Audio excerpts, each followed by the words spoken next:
Postal ব্যালটে পিছিয়ে সৌগত রায়, এগিয়ে শিলভদ্র দত্ত। দমদমে গুরু নানক কলেজে ইতিমধ্যেই শুরু হচ্ছে গণনা। পুরোপুরি আশাবাদী। গতবারের থেকে মার্জিন কি এবারে বাড়বে আশা করছি। আর এবারে আপনি যদি জেতেন তাহলে জেতার পরে প্রথম আপনার কি কাজ? এসব কথা এখন জিজ্ঞেস করার সময় না। আমি আজকে কাউন্টিং হচ্ছে, আপনাদের সব নানা রকম প্রশ্ন জবাব দেবো, এত সময় নেই। এক্সিট পোল নিয়ে কি বলবেন? কিছু বোগাস সমীক্ষা নিয়ে একটু micro observer, counting assistant, counting supervisor, এরা যারা রিজার্ভে আছে। আমার স্ত্রী একটা সমীক্ষা করলো, তাতে দেখলো 42টাই তৃণমূল পাচ্ছে। আর আমার ছেলে আর ছেলের বউ মিলে একটা সমীক্ষা করলো, তাতে দেখলো 42টাই বাম কংগ্রেস জোট পাচ্ছে। কোন সমীক্ষাটা ঠিক আমি কি করে বলবো? কতটা আশাবাদী? আমার নিজের ব্যাপারে 100% আশাবাদী। বিধানসভা শূন্য, এই কথাটা আর শুনতে হবে না আপনাদের। বিধানসভায় বাম প্রতিনিধি হিসেবে আমি প্রবেশ করব, নিশ্চিন্ত থাকতে পারেন। আগের থেকে স্যার বামেদের শতকরা হার কত পার্সেন্ট বাড়তে? দেখুন, এই ধরনের প্রেডিকশনে আমি বিশ্বাসীও না, আমি করিও না।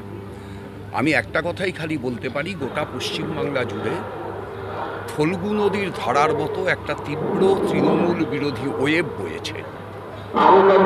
তৃণমূল কংগ্রেসের ভোট শেয়ার সেটা মারাত্মক রকমের কমবে, এতটা কমবে যেটা তৃণমূল কংগ্রেস অনুমান করতে পারছে।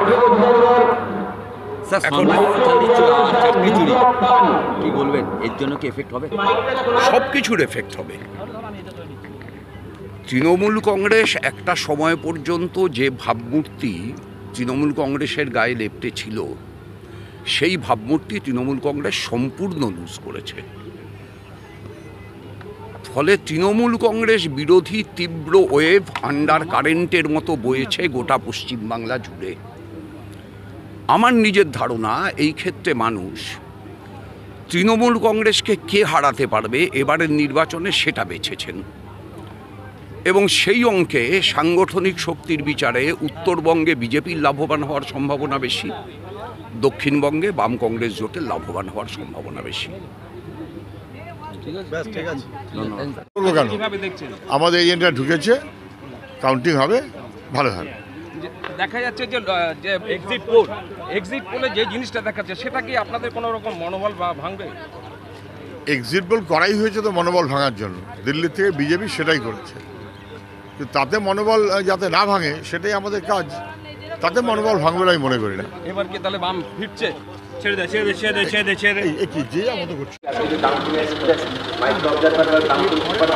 মোদিজিকে দমদম লোকসভা আমরা জিতছি, ভারতীয় জনতা পার্টি জিতবে, শিলভদ্রদা জিতবে। তপন শিকদারের পরে কি আবার পদ্ম ফুটবে দমদম? একদম একদম, মানুষ স্বতঃস্ফূর্ততার সহিত ভোট দিয়েছে। আর যারা ভেবেছিল বুথ রিগিং করবে, তাদেরকে বুথ রিগিং আটকে দিয়েছে দাদার পুলিশ বাহিনী। তাহলে কি জেতাটা কি সময়ের অপেক্ষা? হ্যাঁ, একটু পরেই আপনারা জানতে পেরে যাবেন। জিতবো আমরা একদম 100%। আপনার নাম? স্বপন রায়।